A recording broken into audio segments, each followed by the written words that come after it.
friends, new and old.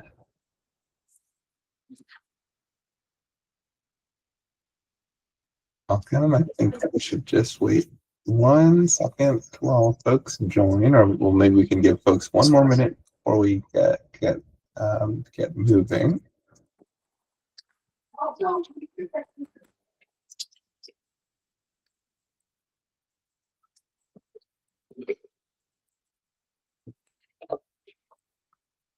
All right.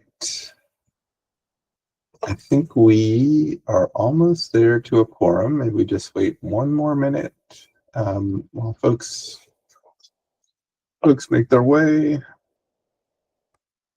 And welcome, Kelly. Hello. Hello. Hello, Kelly. We're just waiting 1 minute while folks kind of make their way in so we can get started at 5:33. I think we are almost there. We've got a few friends who are joining us for the first time. So welcome, everybody. All right, and I think we can go ahead and get started. We have, yes, perfect. Okay, yeah, I think we've got everybody. So welcome everybody to the October meeting of the Multimodal Accessibility Advisory Council. My name is Karthik Balasubramanian, and I serve as the chair of this body. We represent folks with disabilities or for transit education access throughout the district. This is our October meeting. We have 6 community seats on our council, and we are also joined by other district agencies. Today, before we get started, we've got a great agenda on tap, but before we get started, we do have MODA on the line to swear in our 2 newest members, Sharon and Matthew. So I will turn it over to Sharon and Matthew, turn it over to our friends at MODA to swear in our newest members.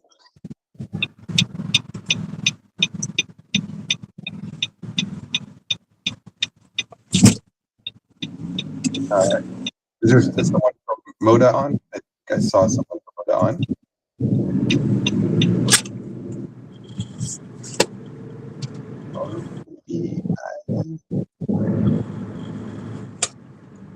I thought we had them on. So they are supposed to be here. Neo, have you heard from them?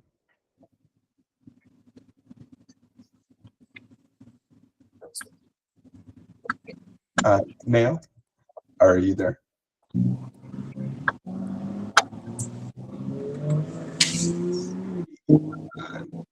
Okay. Yeah, Director of Operations should be there. Yes.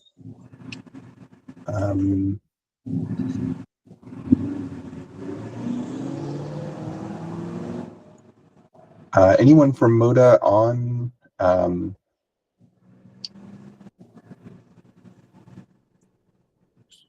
Yeah, this is the MODA TA.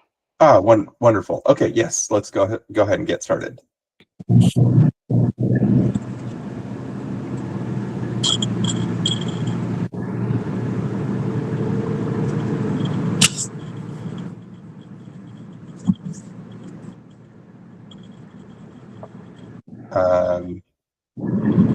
Just to clarify, this is the interpreter.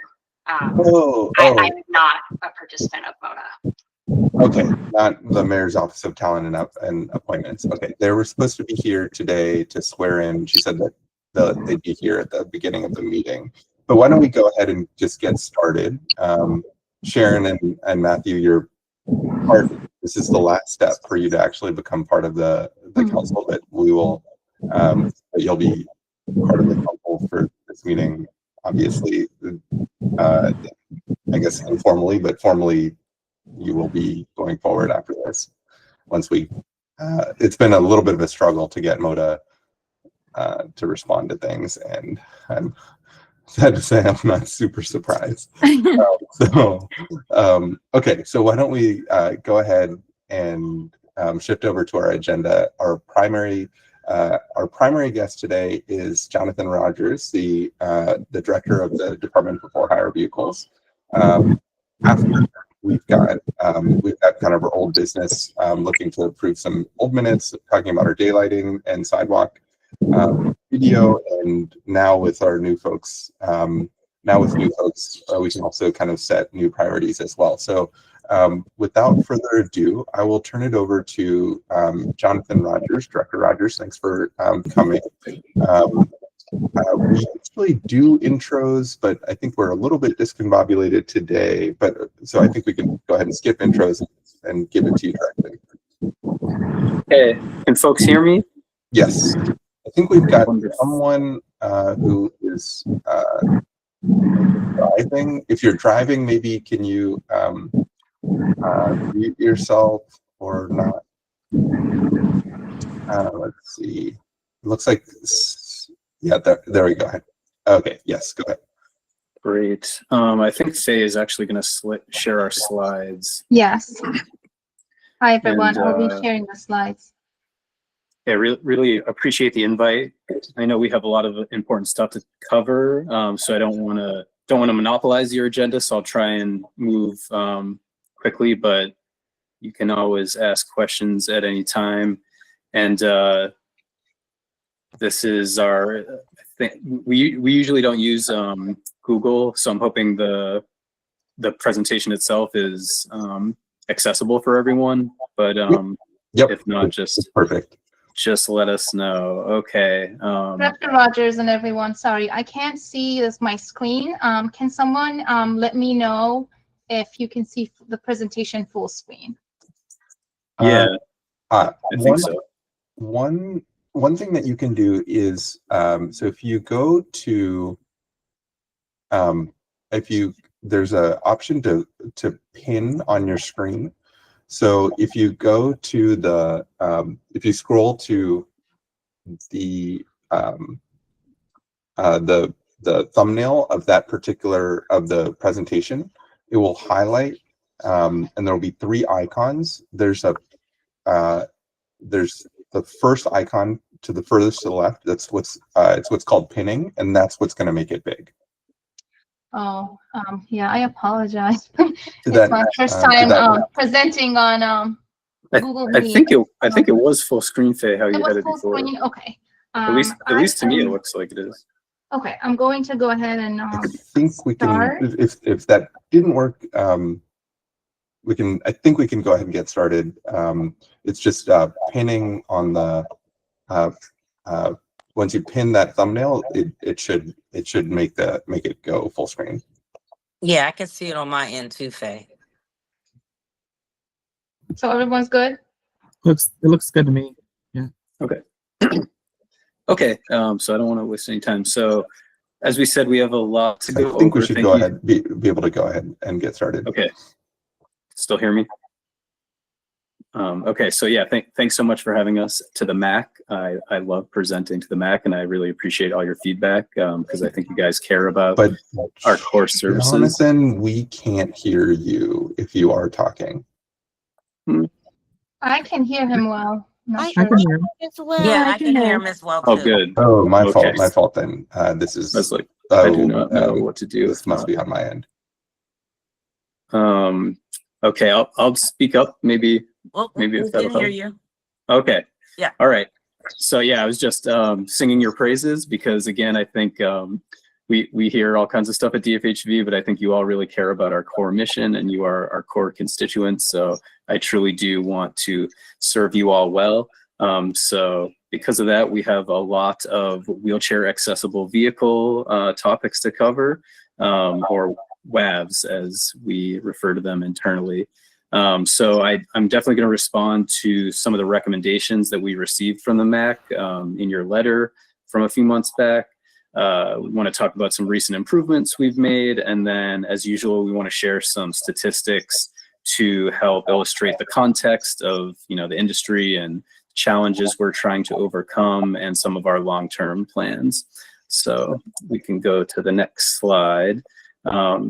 This may be familiar to you, but just to summarize what some of the issues we heard from the MAC were, obviously this pain point about lack of reliable WAV service, especially in the evening and overnight hours.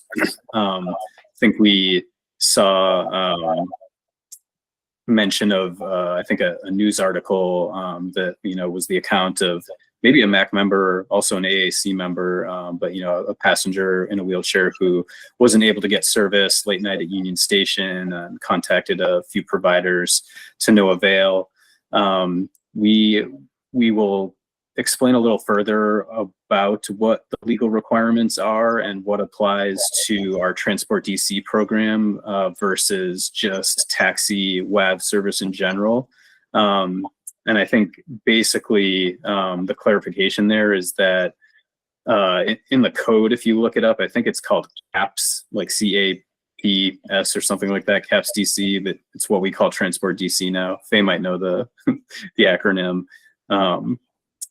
But anyway, that's where the program we offer is required 24/7 of the taxi companies we do this grant program to, and as such, a WAV should be available through Transport DC 24/7 as well. So I wanted to clarify that just right off the bat. A few more recommendations on the next slide, slide 4. So we totally agree with a lot that's here, which I think is around the theme of more performance-based standards and evaluation for WAV service, because I think I'll repeat it today, and I've probably said it many different ways in the past. I think just this simple and rather vague 20% fleet requirement doesn't do the job. And I know you all know that, where in the past, companies, could get credit for a vehicle that's just sitting around doing nothing by that measure. So we don't like that. Penalties are always a tricky thing for me because it's not clear to me how, just generally speaking, they would help to improve performance. But we can get into that some more. We do have a public real-time map of WAV locations now that we will share the link with you as a reward for listening to me the whole time at the end. But I think that's really exciting. It shows every taxi. You can click on it and see the PVIN number, the information about that taxi, and it has an icon to show you if it's wheelchair accessible or not. So we'll demo that for you. And then I think kind of the silver bullet in a lot of this is this recommendation around centralized dispatch. We strongly support that concept. You probably know in one of our pilots, we tried to do a basic version of that, like a quick and dirty version, but I think that really is key for a lot of angles. I think first and foremost, it will leverage the full fleet of WAVs that are out there for passengers, and it also lets us have a centralized point to measure what the true demand for these trips are. Like if requests are coming to the same place and DFHV can see them all, then we're much better off measuring supply and demand of performance and actually connecting people to rides. So I think that's better than any audit we can do, or even using the program data from TDC that we have as sort of a proxy for supply and demand. So I think we agree on a lot of what we should get to for the long term. I'm going to get into slide number 5 now on some of the legal requirements. And again, I tried to clarify this a second ago, but I think what the MAC alluded to in the letter mostly applies to Transport DC. So you can see there the requirement that trips must be accepted that are made at least 1 hour, requests 1 hour before service. And companies must ensure that wheelchair service is always available whenever regular service is. And that's 24/7. So that's kind of how we arrive at the TDC WAV should always be available or available to request. Okay, this is one ask for you all, which I hate to do, but it'll probably be disconcerting to you to know that in FY25 we didn't receive many complaints regarding WAV service to our complaints department, like unfulfilled trip requests or things of that nature. And I know it's time and effort for you all to report those things, but it does help us have another measure of if trips are going unfulfilled. So you can see on the slide there, we have phone options and email address and even social media that will go to our complaints department for investigations. So that's always something we want to offer. I think Sharon has a question. Yeah. Yep. I do. Thank you. I'm sorry, I'm walking into this really new, so I'd just love to back up a little bit. And can you maybe talk about what a WAV is and who uses it and how and where it applies? I'd love some background Yeah. on this. Sorry about that. Yeah. So WAV, some people call them waves. It's just wheelchair accessible vehicle. And I guess one way to describe why we're talking about it is for the taxi industry specifically. And I'm going to get into some details and loopholes that I don't like, but for taxi companies, those are the vehicles in the for-hire industry that are required to have this some level of wheelchair accessible vehicle service. Like the law that requires it right now is fleet based, which I'll talk about more about how I don't think that's the right way to measure it or hold them accountable. But I mean, there's probably experts on the MAC who could do a better description than me, but like, people with mobility devices of different kinds, like we have a lot of customers that use wheelchairs that might be folding wheelchairs. And so they're able to use vehicles that don't have kind of this mechanical wheelchair ramp that what we're talking about with a true WAV taxi. Usually, almost always in our market, it's like a minivan that's been retrofitted a taxi, and it has a rear loading ramp so that they open the tailgate and there's a ramp that folds down, and so you could use a motorized wheelchair to navigate that. And there's a whole securement process to make sure the person is safely secure in the vehicle. But then like some of the programs we have, TDC is Transport DC, taxis do trips with WAVs and sometimes not, because there are other passengers who can transfer from a mobility device or a folding wheelchair into just a traditional sedan, things like that. Same with what WMATA offers with Metro Access and Abilities Rides. So that's kind of the general transportation services we're talking about with WAVs. Okay. So I help? just have that does help. I do have some following questions. Mhm. Do Ubers and Lyfts and Empowers are they regulated under this at all? Oh, you said a dirty word, empower. So that I do have a slide on that, but I'll address, they're not held to the same legal standards. So basically what the law says, other than the taxis, what we call like ride sharing companies or transport network companies, the TNCs, Uber and Lyft and others, they're basically required to, somewhat offer service, but really all that's required of them is to refer passengers to some kind of WAV service. So like, I know a few members of the council here have had luck with Uber, because they contract with private fleets. They actually use taxi WAVs sometimes as well. So through their app, you can, in theory, get a wheelchair accessible vehicle. Lyft actually told us point blank that they just refer you to other services, like sort of in a descriptive way, not really that you can book through the app. And that's actually compliant with the law as it's written today. Empower is not even registered to operate in the district at all, so please do not risk a ride with them. And you will not find a wheelchair accessible vehicle on Empower. I do know that. I do know that, and I specifically, I mean, they are so much cheaper. That's the problem. So for people who desperately need to use these services for commuting. It's significant cost savings. But I do know, I mean, as somebody who is visually impaired, Lyft and Uber, and that was going to be my other point when you look at accessibility and transportation, does it apply also to the digital tools that these companies use on their platform for requesting these services? So, for example, like Uber and Lyft is more visually impaired accessible. Empower absolutely is not. And yeah, I certainly see that they are missing a lot of, compliance. So curious if you have any thoughts on of digital accessibility, so beyond just wheelchair accessibility.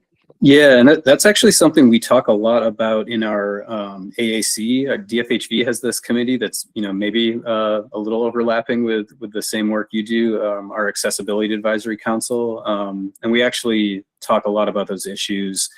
I believe it's not under a DFHV law that requires those sorts of things from the companies, but it is something we monitor, and I think the companies they've spoken with us more about that and sort of demonstrated their focus on that more so than actually providing WAV trips, I would say. I can't, speak firsthand to how easy it is to navigate their apps if you have visual impairments or other issues like that. So, but it is a topic I know that we have a lot of conversation about with our committee at DFHV. Okay, that's helpful. I mean, it'd be great to be connected to them at some point just to engage in discussions around the umbrella of what is considered accessibility issues, which should extend beyond a physical disability. Yep. Yeah, totally agree. And Faye mentioned we did have representatives from Uber and Lyft in the recent past at those meetings. Talked a lot about some service animal issues that were going on and refusal to accept passengers and confusion. They have there's an Uber pet service, which is not the same thing as what the ADA requires, that a service animal cannot be denied. So clarifying a lot of those things with the company and seeing what they're trying to do about holding drivers accountable. And sorry, Director Rogers, just to kind of pause for 1 second, I kind of realized that we have a bunch of new folks on the not only on the council but also on the call. So just to give a little bit more context, this council represents folks with all sorts of disabilities. In my case, visual, and Sharon's as well. We also have wheelchair users and hard of hearing users as well. And just in general, it turns out that if you're not able to drive, you're super disadvantaged in the district. In fact, we've done a little bit of research that shows that people who can't drive, it takes them at least 2.5 times longer to get anywhere in the district. Sometimes very significantly longer, maybe even 8 times as long. So the ability for people to take, if transit is doing so poorly in the district, the ability for people to take for-hire vehicles is super important. DC law has that there should be 24/7 availability of for-hire wheelchair accessible vehicles. People with wheelchairs especially this is especially important for people with wheelchairs because there are oftentimes elevator outages for Metro Rail, and oftentimes a Metro bus is unreliable. A few of our council members have had kind of nightmare scenarios where it's super late at night and they're trying to get from point A to point B and they're not able to actually get a wheelchair vehicle, and that is obviously kind of a really terrible situation. Among other folks who've been really impacted by this is Kelly Mack, one of our members who've kind of spearheaded this issue on the MAC. So in addition to, she's got a question herself, but I'll turn it over to Kelly maybe to give you a little bit more context, and then we can continue with the presentation if that's okay. Yeah. Thanks, Karthik. I was hoping, Jonathan, we could back up to the information you gave us about the regulation citing MAACDC. I wanted to just flag that the issue that we talked about, I think, was Naomi Hess, who was on the MAC and has moved and is no longer with us today. But her issue in getting a late night wave was not a TDC issue. So I was just curious about the regulations requiring wave service 24 hours, and if there is something that needs to be updated such that it is all cab service and not just TDC cab service. Maybe you could provide some context there. Yeah, that's what I was hoping to clarify. There would need to be some sort of legislative, I think it would be legislative, not just regulatory change, because right now there's no mandate for any like minimum level of taxi service at all. I think even what Kartik was referencing, it's the Transport DC program that has that 24/7 commitment. And I'll be the first to admit, I doubt you would have found a TDC WAV available at the same time. To back up again, anyone who is eligible for Metro Access, which is definitely anyone who uses a wheelchair, is also eligible for TDC. But yeah, I admit, the late night availability is also challenging there. But we at least do have that legal requirement that when the TDC operators are operating, which is the grant requirements specify 24/7, so they do have to offer 24/7 WAV service as well. But for the general, did I freeze? No, we have Oh, you. okay. For the just general taxi service, there aren't sort of like quantified service, like hours of service that they need to fulfill for any kind of service, including WAV. I don't know sort of what is possible to mandate in that regard, but it's not something that's in place today. There is a mandate for equivalent service on the federal level under the Americans with Disabilities Act, but that's probably a discussion for another day. But I wanted to also follow up on your current slide about not receiving any complaints. And maybe we can discuss more later, but I will confess that I have given up on taxi wave service. And so I've not made any bookings and therefore have not made any complaints.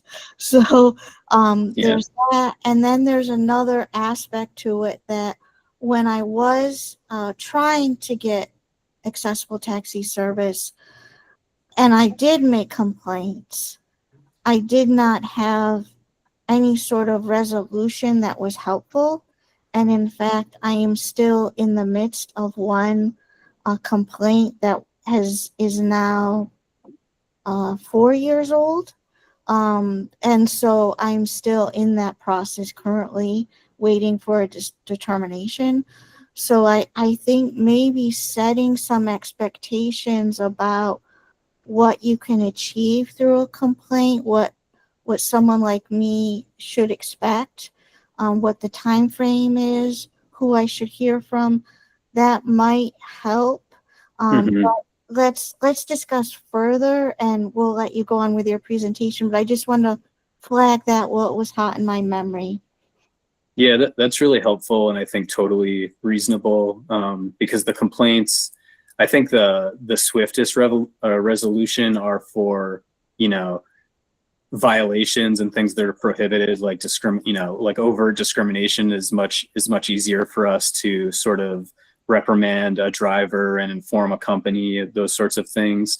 And I think again, ultimately, it's where I want to get to performance-based requirements. Because like I guess just generally, like if we were to receive a complaint and investigate it with a company that a customer wasn't able to get a WAV, they might confirm, correct, we didn't have any drivers on duty at that time on that date, and so again, they're not legally mandated necessarily to do something like in a quantified way, I think. So that's where I'd like to make improvement in what we could hold them to and measure. So I will go to our next slide. So this is just going to be a bit of a summary of what we have done with our taxi companies since we last spoke to this group, and since we received your letter. I think it's fair to say we conducted our most thorough and most nuanced analysis and had dialogue with the companies about how we calculate this 20% requirement, because that is the law today. So I am holding companies to that. And so I think our current calculations and methodology are now fair, but also sort of the best, most quantified way we've done it in the past, or since I've been at DFHV. I think in the past, I'm not sure how into the weeds we got into all these nuanced issues with what really is a vague 20% requirement. But some of the issues that come up are around whether the company actually owns the vehicles. Sometimes company vehicles are actually co-owned, where the company's name is on the title, but also a driver's name is on the title. And then there are many taxis that the drivers, we call it owner-operators, the drivers actually own themselves. That's kind of a unique thing in the DC market. So Faye is showing you a breakdown of what taxi ownership looks like in general. And here's where I might annoy you, but I want to make sure you know about some important loopholes that are present with just this overarching 20% of fleet requirement. First of all, it only applies to companies. So I'm not sure if you're aware, there's a thing called taxi associations as well as companies. The requirements to be an association are very similar to being in a company, but one of the most obvious differences is this WAV requirement just doesn't apply to associations. So right off there are many taxis that are in associations and simply don't have to worry about this 20% rule.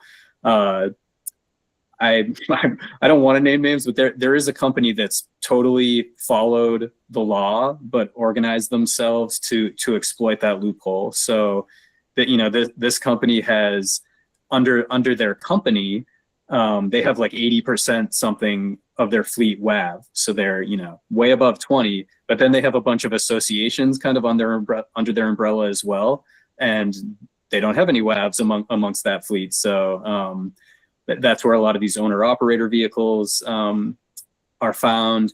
And again, they're following the law. They just use the very obvious loophole that was there. I am suggesting and hoping to just eliminate the association category, because I think it was originally intended to sort of be an alternative to help smaller entities. And like, if you didn't want to work for one of the big companies, you could band together as 20 drivers and form an association. But they both have to be at least 20 vehicles to have authority to operate with us. And so they're very similar in that way. If you have to meet that minimum, I don't think it's really benefiting some of the smaller operators. And it's really just this WAV loophole. So that's a big issue. And another thing this chart is showing is that we do have so many drivers who own their vehicle, and they are associated with companies. They do trips on behalf of companies, but the company can't really control if that vehicle is a WAV or not, because they don't own it. It's some taxi driver's vehicle who could come and go as they please, like to and from a company. And that, again, that's unique to DC, and it has all kinds of implications that we'll touch on. But when we're doing these driver incentives and things in our pilots, it really affects their decision to do WAV service or not, because first of all, they're not renting a vehicle. So it's harder to coax them into, hey, we have a company that has an available WAV to rent. What if we paid you these bonuses and incentives? Would you drive that vehicle instead? You're not interested in that if you've already paid off your taxi and it's not a WAV. So that's a challenge we have here.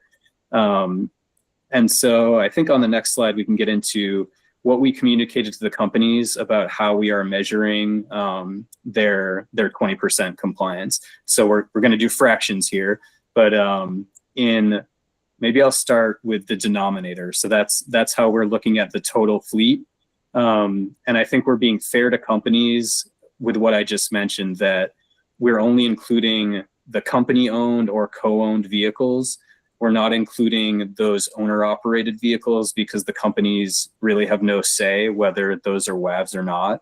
And so it's kind of a weighted calculation, because in the numerator, we are counting the owner-operated WAVs because they are doing WAV trips. We know the vehicles that are actually doing WAV trips, but I think here's where we're setting a higher bar for the companies. We're not going to count WAVs if they're not on some form of dispatch, like whether that's phone or, you know, app-based digital dispatch, because we know the average wheelchair passenger is not sitting around on, you know, waiting for a street hail. We need to request these trips. So WAVs that can't do that aren't really helpful.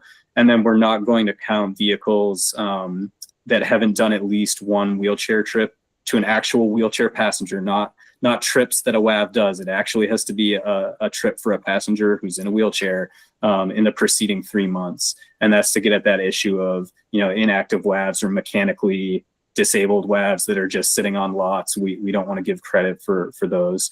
And so that's what we reached out to all the companies with in September and told them where they stand. And by that measure, there are 46 WAVs out there throughout all the companies that are doing the WAV trips based on our calculation in September. There are more WAVs than that. And you can see there's about 7 owner-operated WAVs, but those are with associations. So it's a slightly higher number of total WAVs that are out there actually doing wheelchair trips. But we're really looking at the 46 across several companies. That's what we calculated, and we notified companies, you know, if you disagree with our calculation, please let us know if there's WAVs we don't know about. But that's what we're holding them accountable to today. Let's see. I think on the next slide, sort of touched on some changes we want to make. I actually want to remove the 20 vehicle minimum fleet requirement for companies and associations, if associations still exist, because I think that actually we've seen companies struggling to survive that have 15 vehicles and maybe a WAV or two, but they don't even comply with that minimum 20 requirement. And I think that's just an arbitrary number. I don't know where it came from, but more taxis operating means more WAVs. And so I don't want to revoke operating authority for a company because they have 16 vehicles instead of 20 vehicles. And obviously if they go out of business because of that, they're not doing any WAV trips. And then that actually won't have any impact on WAV requirements, because we're right now, again, this law only applies, it only kicks into companies that have the 20 vehicle minimum, which somewhat sounds redundant, but we're going to say that it should apply to all companies or associations.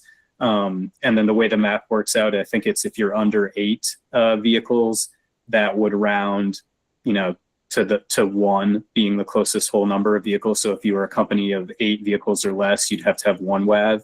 And then anything above that, the 20% math works out to a whole number greater than 1, like 2, 3, 4 as you get higher. So that's where I want to go to help keep the companies and encourage more companies to enter so that they can do more service overall, including WAV service. But apply the WAV requirement as it stands today to all of them and get rid of this association category. We are trying to hear from the industry about if there's unintended consequences of if we were to eliminate the association category, but it really is just this glaring loophole in the WAV requirement right now as I see it.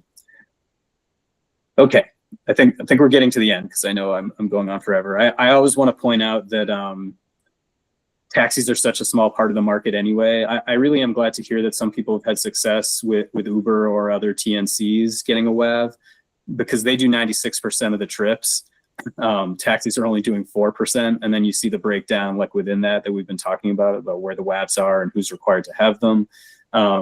So again, I think we agree in some of the recommendations we've been talking about. My end goal is to see this requirement apply to the whole industry in a meaningful way, so that, you know, TNCs can't just say, oh, well, we refer people to, you know, taxi WAV service or something else, or maybe we supply a tiny fraction of the overall business we do to WAV trips by contracting out with another fleet. I might be skipping ahead, but this all ties into having a WAV fund. I think that makes the TNCs, if they're not going to provide their fair share, they should chip in, you know, through a surcharge or a small, you know, fee or percentage, just like they do right now with the 6% gross receipts. It's something that happens in many other jurisdictions and can fund all the big solutions we've been talking about: centralized dispatch, incentives for drivers and for vehicle maintenance and things like that. So we really want to see that. I'll take a pause because I see there's a hand up. Hi, my name's Henry Claypool. This is my first meeting, so forgive me, but I've been working on these issues for a long time. I happen to live in Arlington, but one of my clients is AAPD, and they are in the district and have had a great deal of trouble getting any wave through the taxi or through Uber. And so I wanted to know your mapping of real time. That applies just to the 4% of the taxi fleet, correct? Yeah, and that's because, again, by law, you know, we have great data on where our taxis are. We know where every taxi is when they sign into their meter. Thank you, Kelly. I was wondering that. But on the rideshare side, like Uber and Lyft, we get very aggregated data. We can't tell you how many vehicles are on the road right now, how many drivers are logged in, you know, which of their vehicles are accessible. They kind of shielded themselves through the legislation from all of that. So we're really kind of at the mercy of looking at their app the same way you would, or we get quarterly reporting that does talk about, they give us a fulfillment rate quarterly, and the sort of the geographic information we get is at like the zip code level. So it's not Annually. Sorry. annually. Yeah. Not super useful. And it's I'm very familiar with those. Okay. Yeah.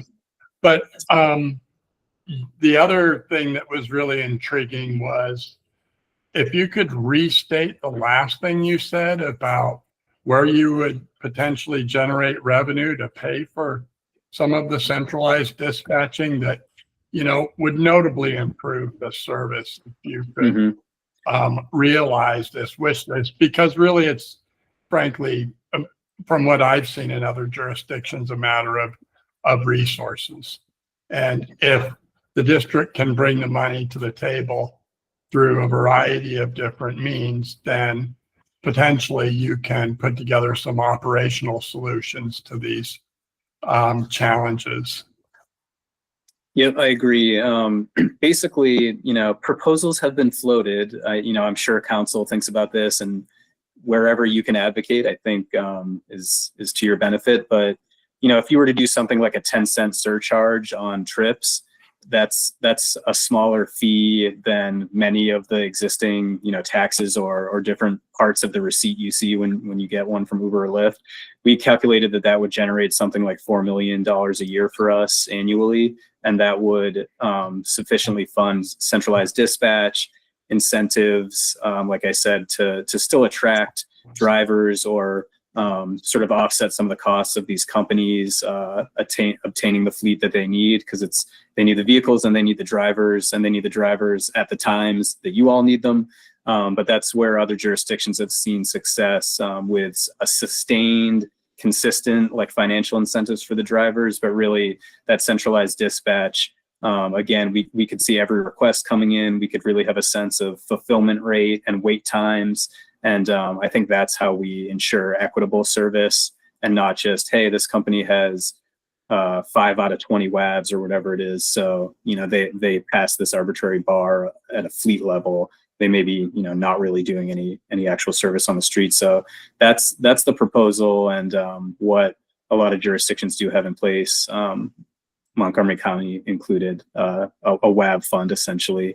Right now, the we do every Uber and Lyft trip gets a 6%.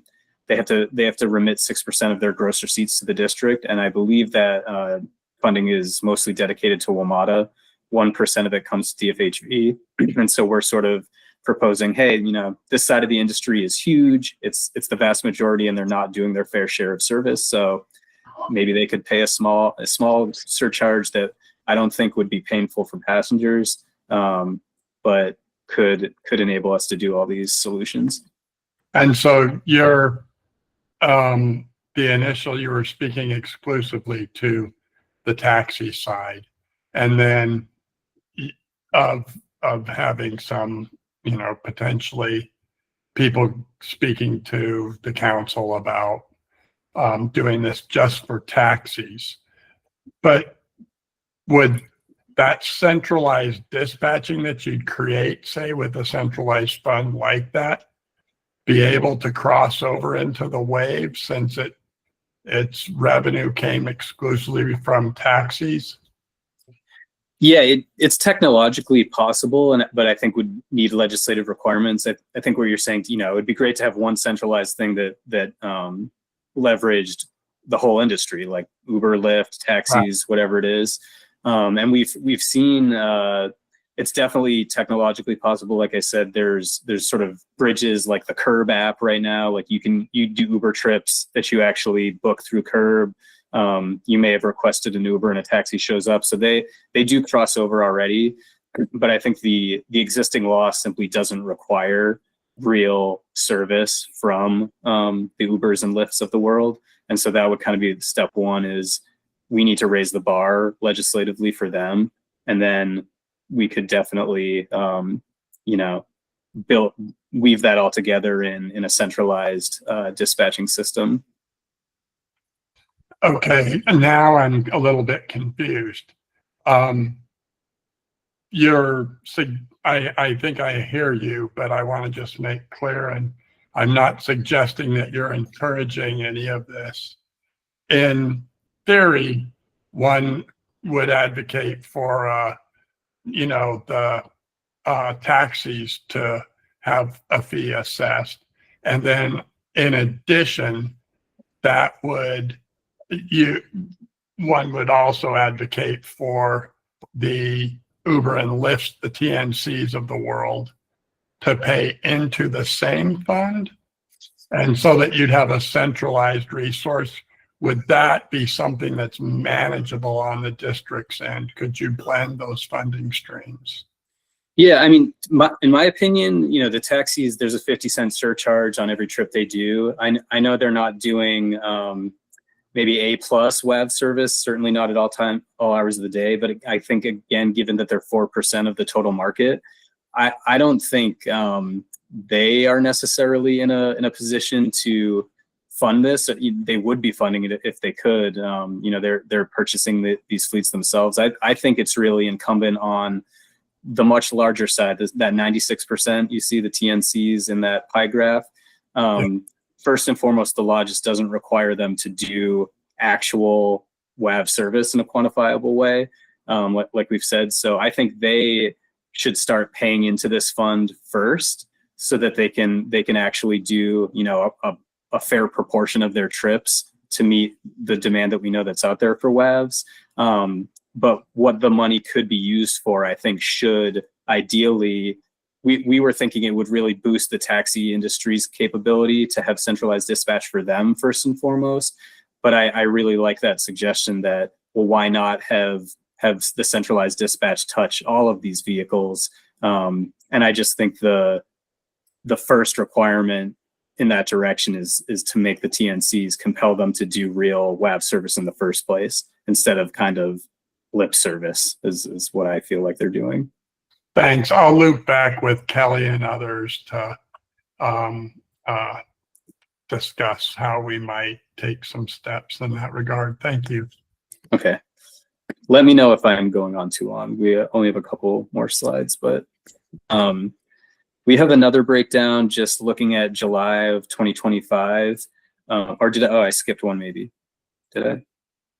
I thought slide 13 we maybe didn't cover, just looking at TDC trips, maybe this is too far in the weeds and we can skip it, but just, we've talked about that there's a lot of taxi service. Some of it is through the TDC program. Some of it is just, traditional taxi trips. And there's some, basically around 77 wheelchair accessible vehicle taxis out there doing trips. But like I said earlier, when you drill down to who is actually serving people in wheelchairs, it's more like 52 or 53.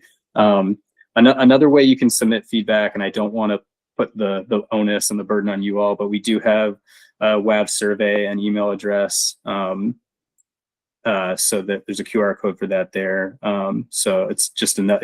I think this is easier than actually submitting a formal complaint, maybe. So just another option if it is easier to let us know if you're having issues. Lastly, I just want to talk about briefly some short-term, long-term solutions. We've touched on some of them already, but I think about the pilots we've been doing. Council appropriated $500,000 at least 2 fiscal years now to pilot some things. I think we've learned a lot about what is unique to our market and doesn't work as well as it does in other markets. Basically, in the 1.0 pilot, you're probably familiar, we did this hourly incentive to drivers. Wasn't even based on trip completion, just be available, during these hours driving a WAV, and we'll pay you an hourly rate. And then we also tried again to do this sort of shortcut centralized dispatch version with the hotline. We didn't get rave reviews from many of you, and found out again, I think it ties back to the incentives don't lure as many drivers. We only got 6 during that time period, and 2 of them said they weren't getting enough requests, and I guess they don't like sitting around whether they're getting paid or not. But I think a lot of that is the small pool of drivers we're working with who don't already have a vehicle. So again, we're looking for drivers who probably rent a vehicle, and we're trying to coax them into a WAV, aside from trying to find just brand new drivers. So in the second pilot, we changed the incentives a bit, did kind of a new driver recruitment bonus, and then did a per trip completion incentive instead of just an hourly rate, because we heard from the drivers that they want to do the trips and they're kind of not willing to sit and wait, even with a payment. And then we heard from the companies that they wanted us to help them pay for maintenance on the vehicles. So that's what we did in our second pilot, and we're actually on to our third launching, which I believe is on the next slide. And this one, I think really what we've learned, we're focusing a lot on recruitment. We've been having our own WAV driver meetups. We've been going to career fairs and hosting career fairs to try to attract brand new drivers to drive some of those vehicles that are sitting idle. And so we're still going to do the driver incentives, covering dispatch fees, removing any barrier we can think of to make it attractive for a driver, still doing vehicle maintenance and things like that. But we really, the companies aren't the most successful on their own at finding new drivers. And so as the district government, we have a lot of, audience and capacity to just try to recruit new folks. So we're thinking a lot about how we can help them. And that's really the focus of the third iteration of the pilot. And those are kind of the immediate things we're trying to test.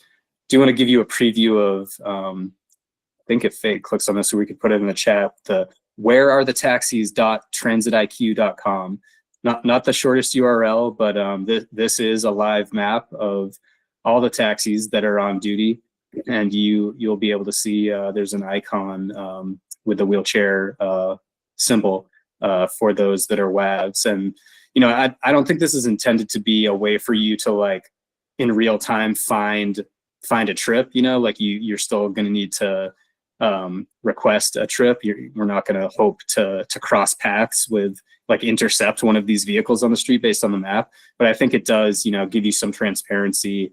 And I think it might not be shocking when we talk about the vehicles that are willing or available to do dispatch. There are WAVs on the street that aren't doing that. You'll see them sitting at Union Station. You'll see them at the airport. So they have a WAV.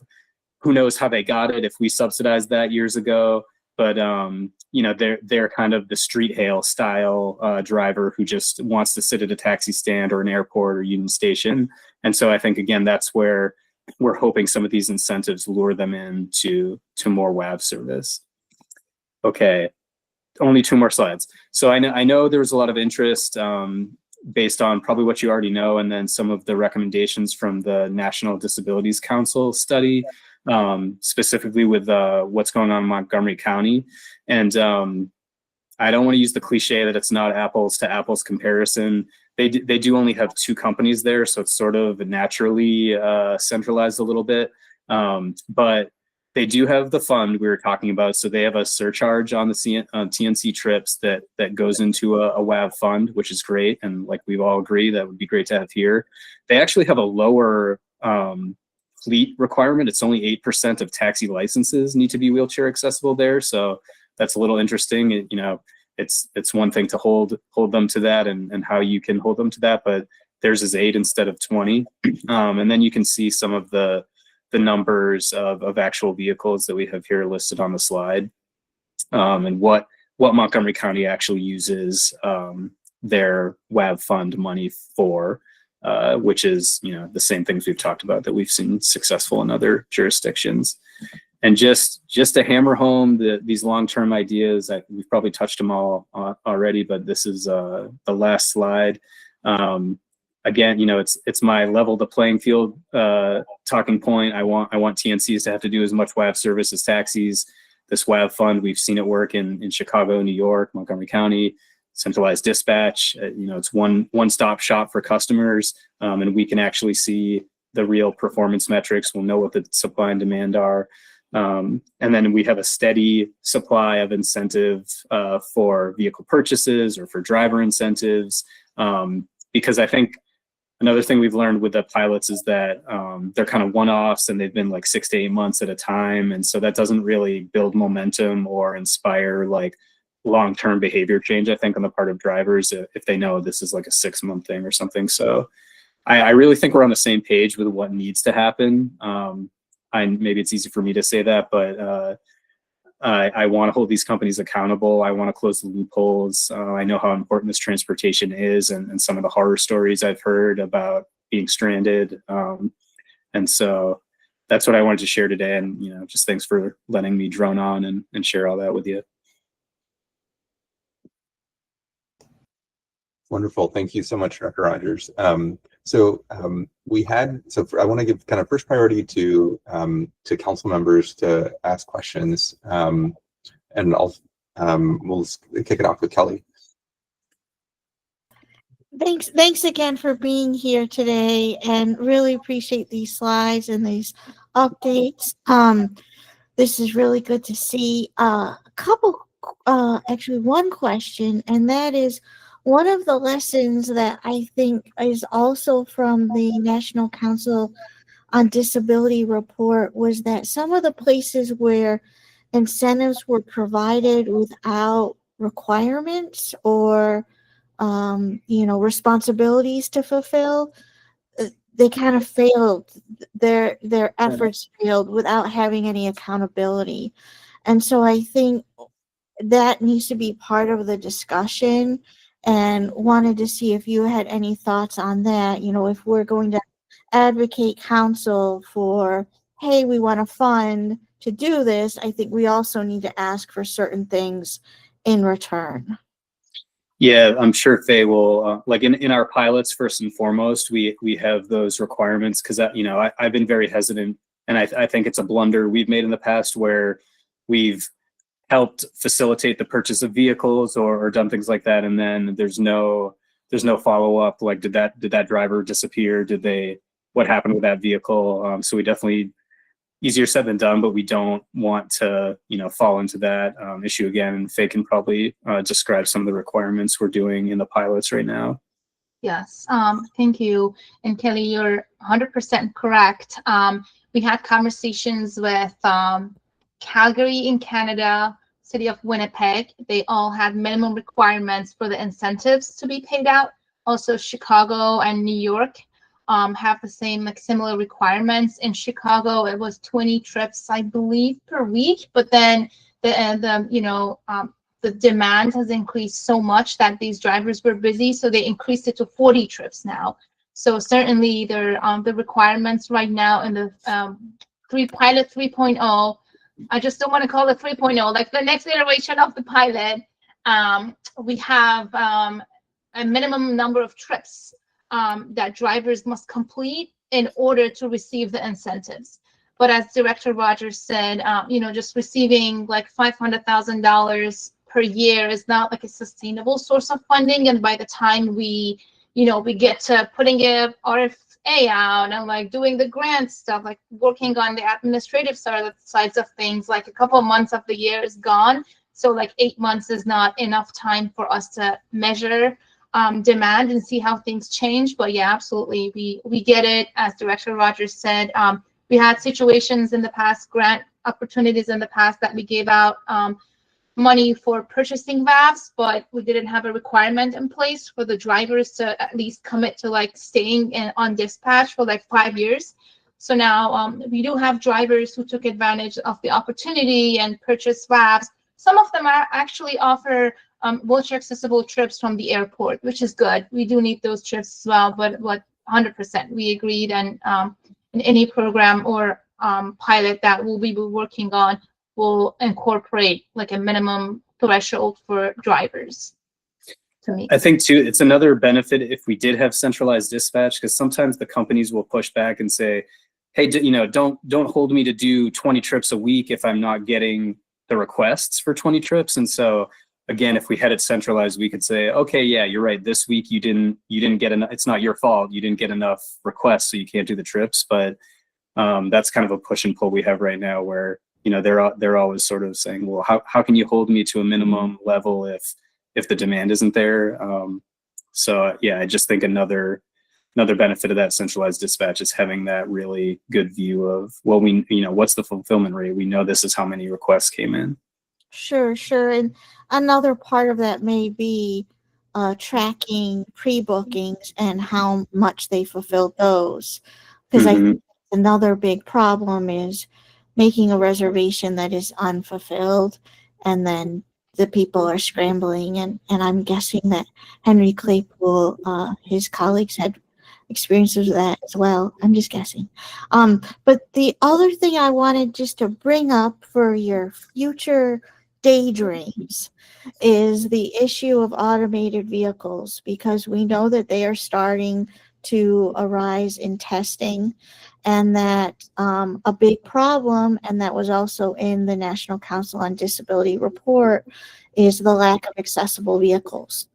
And we will be encountering a whole other level of problems with transportations if we're not thinking ahead about these things as far as cab service. And so I just wanted to put that, not to give you nightmares, but to give daydreams about what is possible if we ask for some accessibility accountability from companies as they start to have conversations with DC about providing service. So just wanted to put that out there for your we totally agree. We've been thinking hard about that and working with DDOT, and I've been reminding people, like, wherever the legislation goes on autonomous testing and then full deployment and passenger service, at the end of the day, any company doing for-hire service in the district has to come through us and be permitted.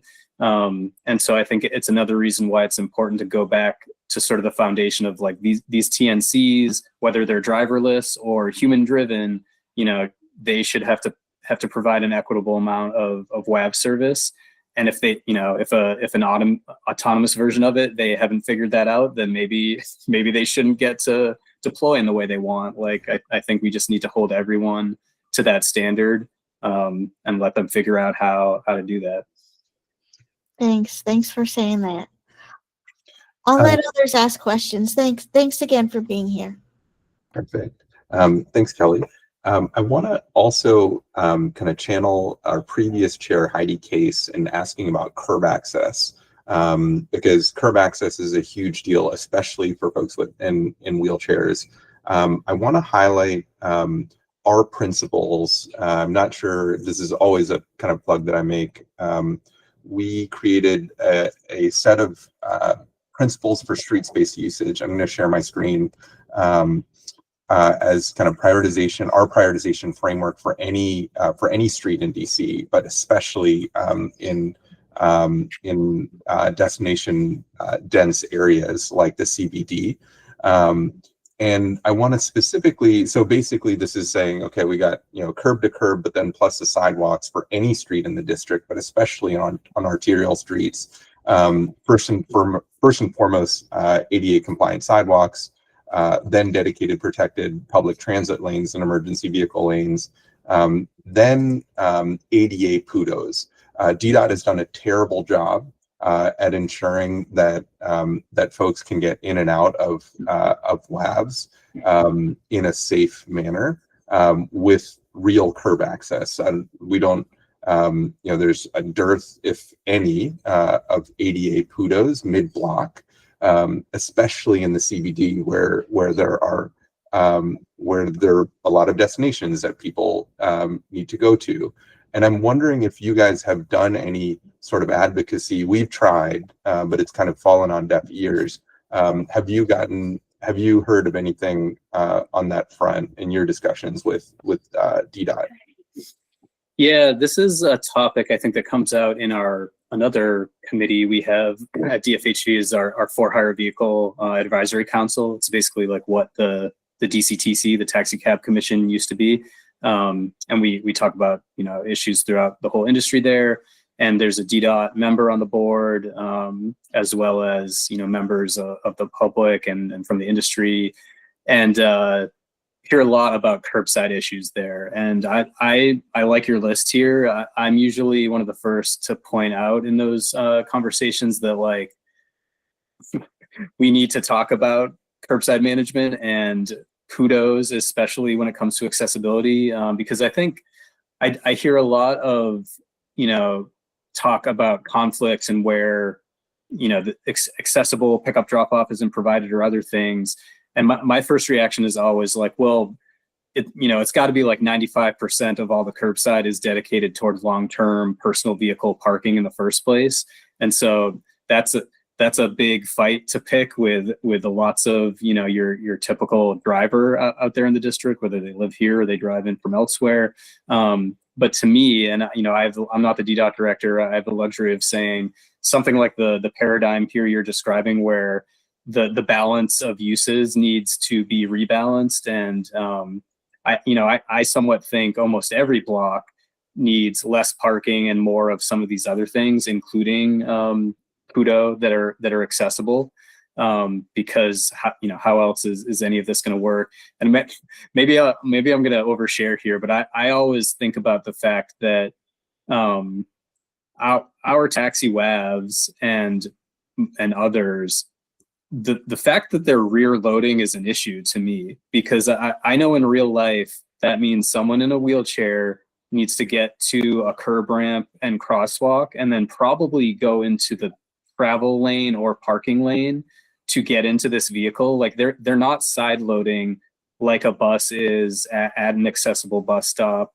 So when I do daydream about the future, and there's this Kia vehicle, a PV5 that is an electric minivan that's hopefully coming to America, but it has from the factory a wheelchair accessible configuration and it's side loading. I'm always like, that's the future and complies with these clean energy rules. But where would it actually load? Like if it can't get to the curb and there's no reserved space, side loading might actually be worse, because like if there's parked cars in the way, if there are other obstructions, or I hear about bus lanes all the time from our taxi drivers. But I just think that's kind of a topic we don't honestly bring up from either side, is like our vehicles can't act like a WAV taxi can't access the curb today because there's probably just cars parked there anyway. There should be a PUDO. It doesn't have to be a bike lane or a bus lane blocking us from the curb. Like parked cars are there anyway. And so a side loading accessible ramp that goes flush to the sidewalk, that you don't have to go over the grassy strip or anything like that, is how it should work, much like a bus. And I think today the fact that the rear loading taxi, like I don't want to see somebody have to go to the end of the block where they didn't need to start their trip, hope the curb ramp's not blocked, and then probably the taxis parking not the safest way or not the most lawful way to be close to that curb ramp. So it's like, it's not ideal the way it works now. And I really do think what you've laid out here, like reimagining the curbside and honestly, long-term parking can't dominate if we're going to do some of these other things. Of course, like I said, huge uphill battle to fight with the general public who wants to park everywhere for free, you know, everywhere they want. So maybe my rambling was responsive, but I'd love to see more PUDOs that are accessible, because I think that's what we really need. And the more we have shared rides, we do want to see less, you know, single occupancy vehicle trips and vehicle ownership. I think AVs should be like helping us get in that direction too, but they're going to need places to pick up and drop off that are accessible. So I think that's something we have to reckon with. Great. Any other? Yeah, go for it, Henry.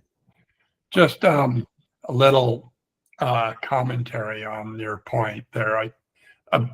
I do think that the Ubers and increasingly the AVs are going to be very similar, right? They're probably contracting for fleet vehicles to provide service.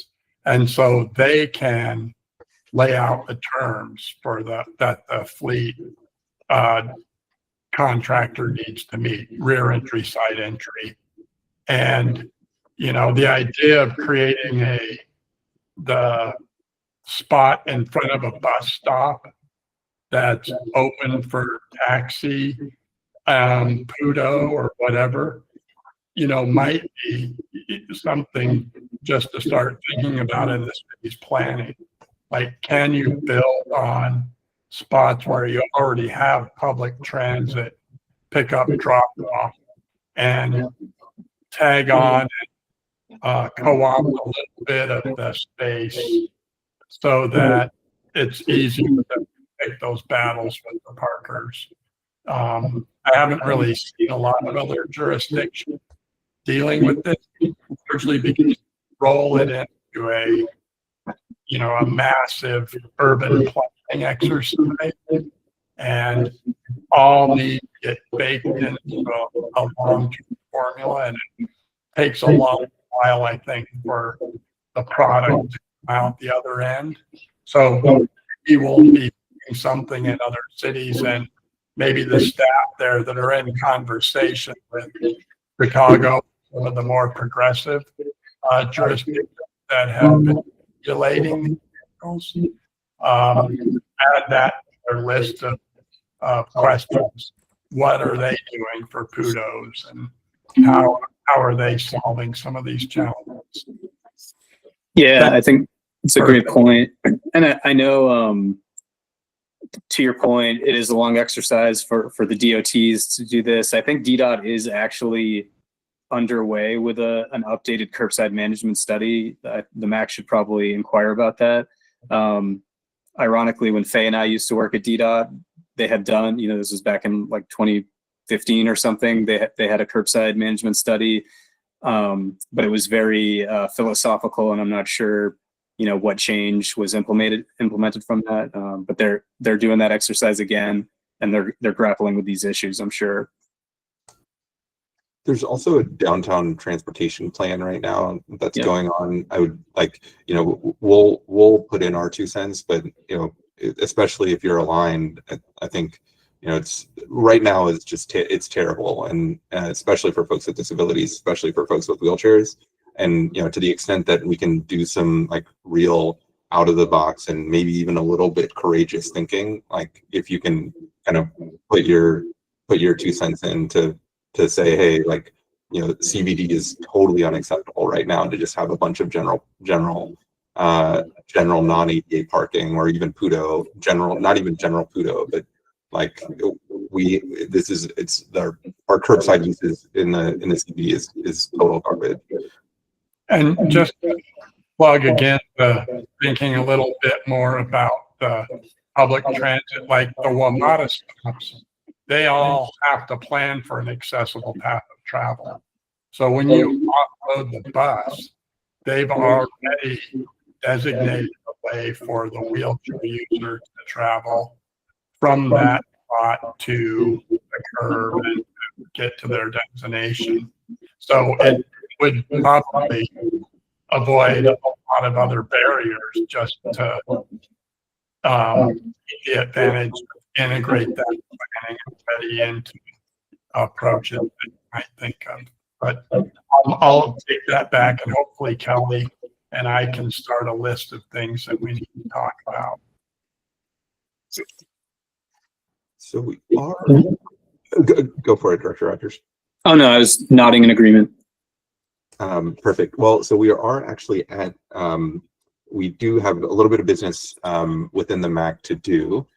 We really appreciate you taking the time. Hopefully we can continue the conversation, and it seems like we agree on a lot of things. So yeah, thanks so much for taking the time. We'll now shift. Yeah, thanks again for coming, and we'll be in touch. Yeah, thank you. Thanks, everyone. We'll now shift Bye. to, we do have, thanks again, we do have Moda on the line, so would love to have Moda hop on. Vita, thanks for coming. If you can swear in our two newest members, Matthew and Sharon, that would be great.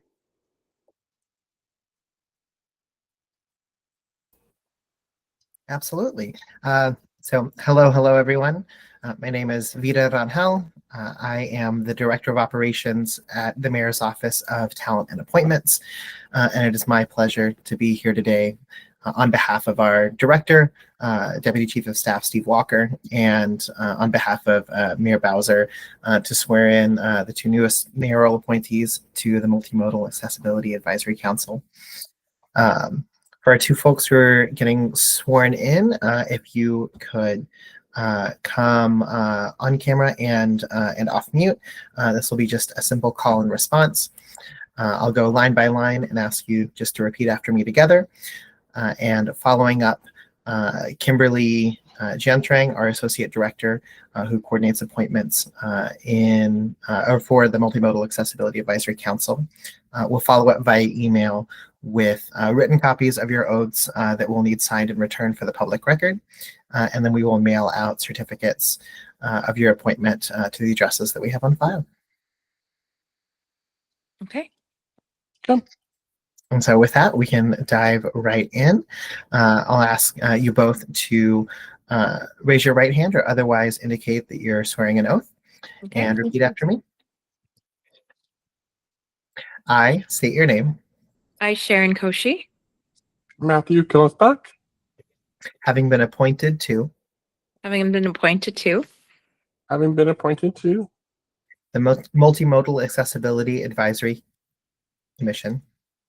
Multimodal Accessibility Advisory Commission Multimodal Advisory Accessibility Commission In the government of the District of Columbia. in the government of the District of Columbia.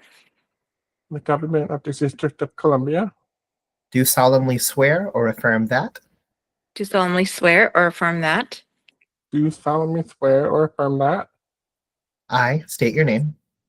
I, Sharon Koshi, I, Matthew Killisback, Will support and defend will support and defend will support and defend the Constitution of the United States the Constitution of the United States the Constitution of the United States and the laws of the District of Columbia, the laws of the District of Columbia, and the laws of the District of Columbia, that I will perform such duties that I will perform such duties that I perform such duties as may be assigned to me in this position as may be assigned to me in this position that may be assigned to me in this position to the best of my ability, to the best of my abilities, to the best of my abilities, without fear or favor, without fear or favor, without fear or favor, that I will exercise my best judgment that I will exercise my best judgment that I will exercise my best judgment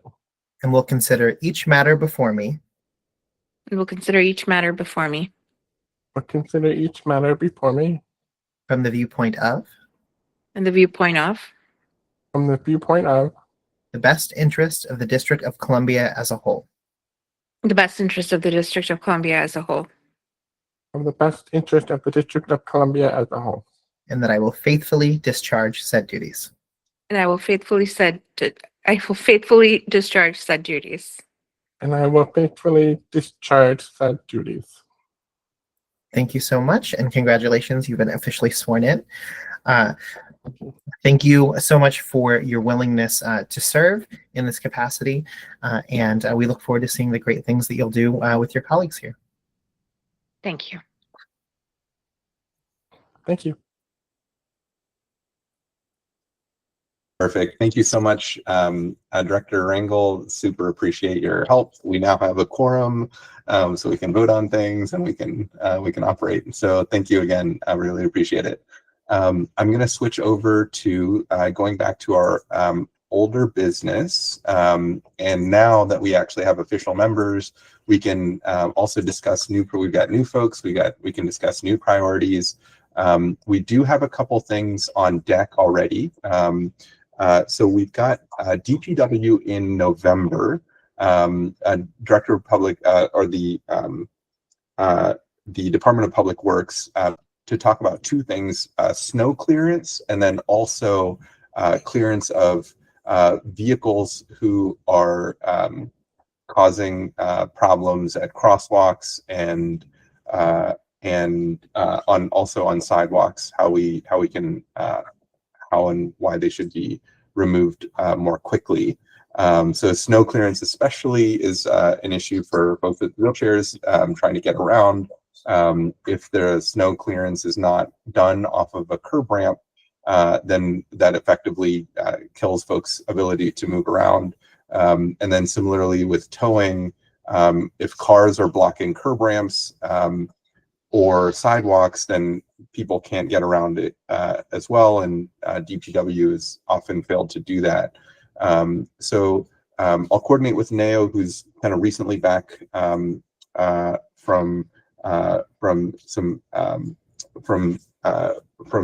some health challenges, and we'll get a set of questions together that we can send on to DPW before they come in November, the second Wednesday at 5:30. We also invited DDOT IPMA to come December. Zach, any update on that? Hi, just confirming who the best person would be to do it. Okay, perfect, awesome, thank you.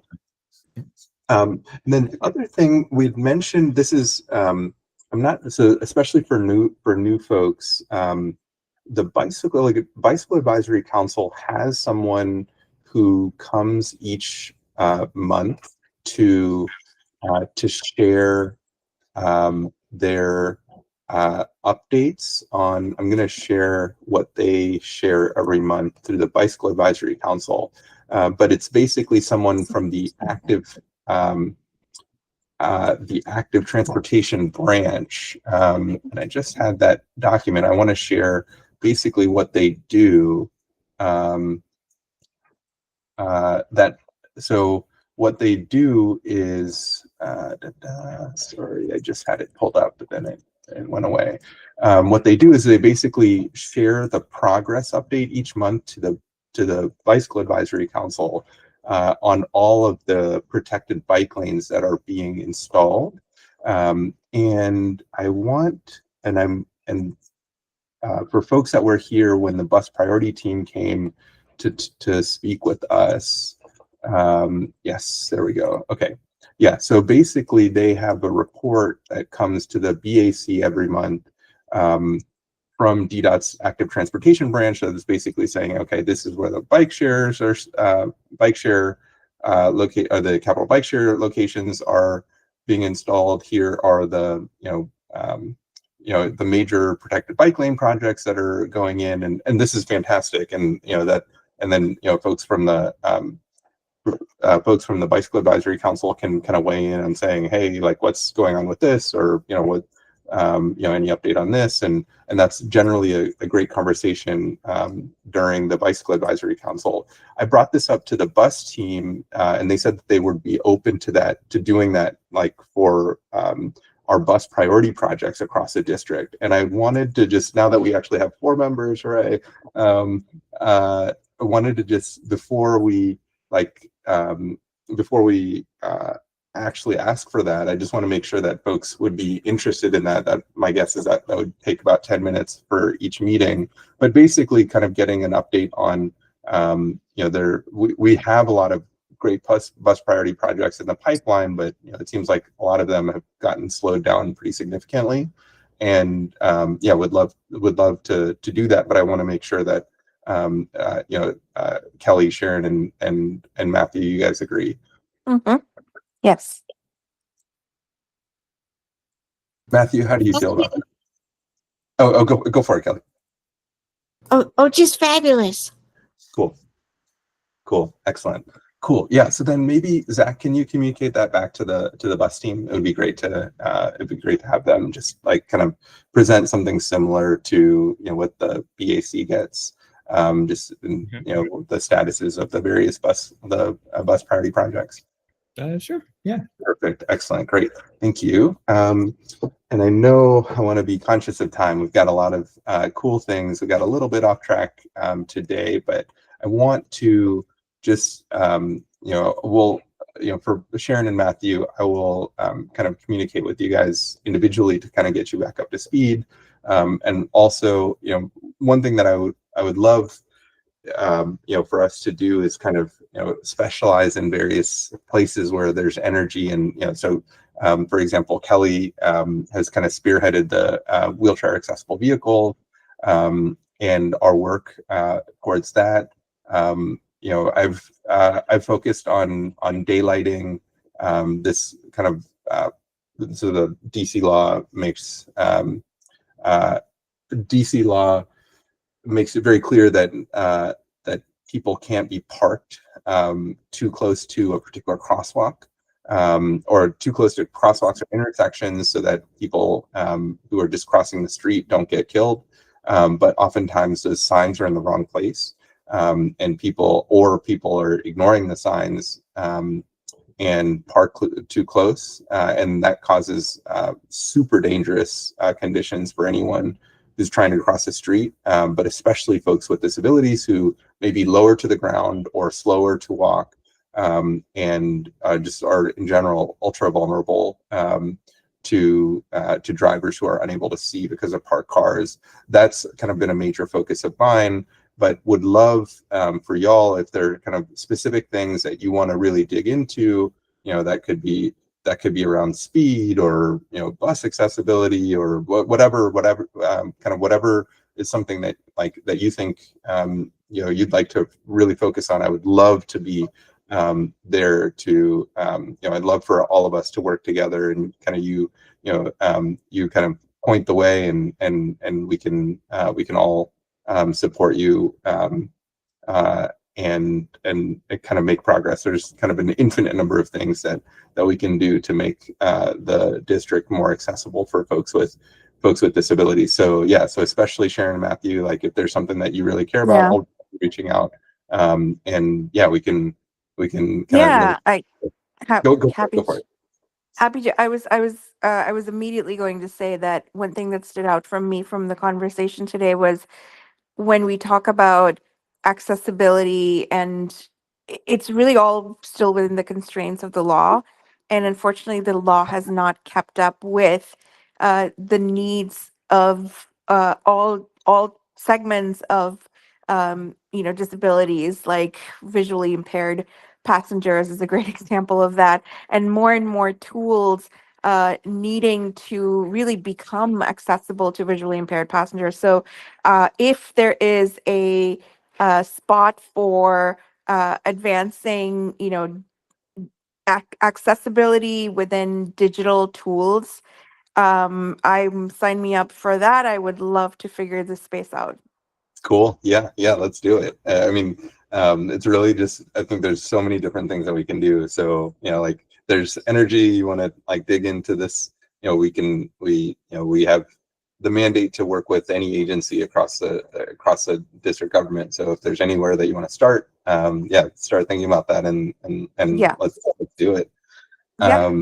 And Matthew, same goes for you. If there's anything in particular that you want to start off with, yeah, I'm really excited. This is the first time we've had, you know, like a kind of a, you know, full quorum with a lot of great agency, personal energy and agency. So we have a bunch more stuff that I would love to talk about. I know we've also been pushing off approving minutes for quite a while, but hopefully we can get to it next month. I know I do want to respect everybody's time. It is now 7 o'clock.